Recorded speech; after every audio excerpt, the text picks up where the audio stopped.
Judith and the Prince of the Nine Kingdoms by Esther Stories and Folktales. Rose was bubbling with excitement as she looked at her reflection in the mirror. Her mother, Mrs. Blessing, was helping her get ready, gently tucking the last strand of her hair into place. "Oh, my daughter, you already look like a princess," Mrs. Blessing beamed with pride. Today was a special day, for the Prince of the Nine Kingdoms was coming to visit their home. Mrs. Blessing remembered the Queen's words during her last visit to the palace.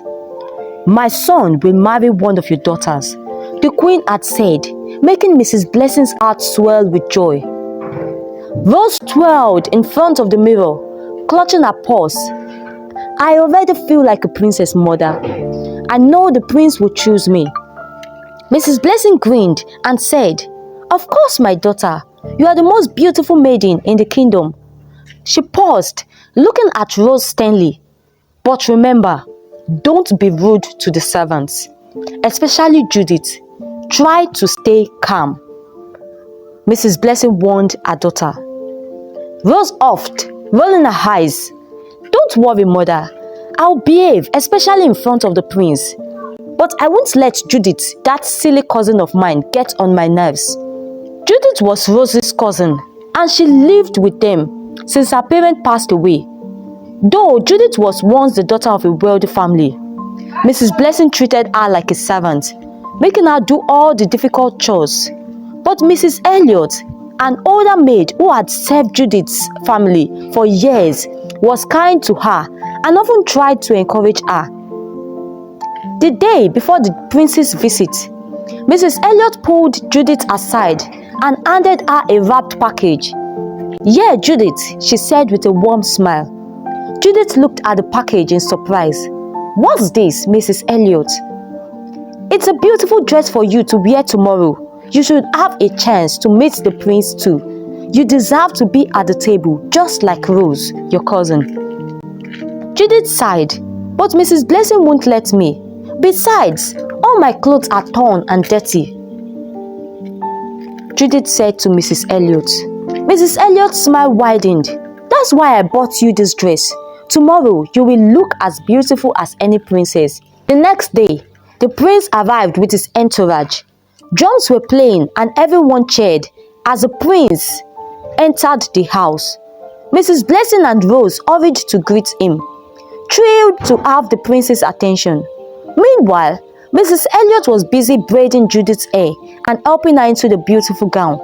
Judith looked stunning, her hair neatly braided and her gown sparkling. They hid in the servants' quarters, waiting for the right moment. Mrs. Blessing noticed that Judith and Mrs. Elliot were missing from the banquet, so she quickly went to find them. She stormed into the servants' room and gasped at the sight of Judith dressed beautifully. "You!" Mrs. Blessing snarled, grabbing Judith's arm. "You think you can make the prince notice you? Ha! You are nothing compared to my daughter." She dragged Judith out of the house, ignoring her pleas, and threw her into the animal pen, locking the gate behind her. "Stay here, where you belong," she sneered, walking back inside. Judith, alone and heartbroken, began to cry softly. Suddenly, a warm voice interrupted her sobs. "You know you shouldn't let anyone treat you like that," the voice said. She looked up to see a tall, handsome young man standing in front of her. "Who are you?" she asked in confusion. The young man smiled. "I'm someone who wants to be your friend," he said, offering her his handkerchief. Judith wiped her tears. "My name is Judith," she said to the man. "Nice to meet you, Judith. My name is Prince Desmond, heir to the 9 kingdoms," the man said. Judith's eyes widened in shock. But the prince is inside with my aunt and cousin," she said. Prince Desmond chuckled. "Oh, that's just my friend Benjamin. I wanted to see things for myself, so we switched places." Judith could hardly believe it. "Why would you want to talk to me?" she asked him. The prince smiled kindly. Because I saw your heart, Judith, and I like what I see. He took her hand gently. Come, let's go inside, he said. When they reached the banquet hall, the servants opened the door and Mrs. Blessing turned pale with shock. Who are you? She stammered.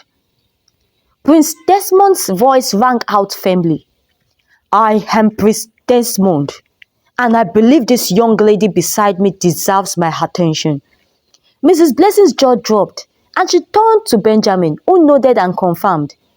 Yes, he is the real prince. Prince Desmond looked at Mrs. Blessing sternly. How could you treat your own niece so cruelly? Then he turned to Judith with gentle smile. Judith, would you like to come to the palace with me and be treated like a true princess?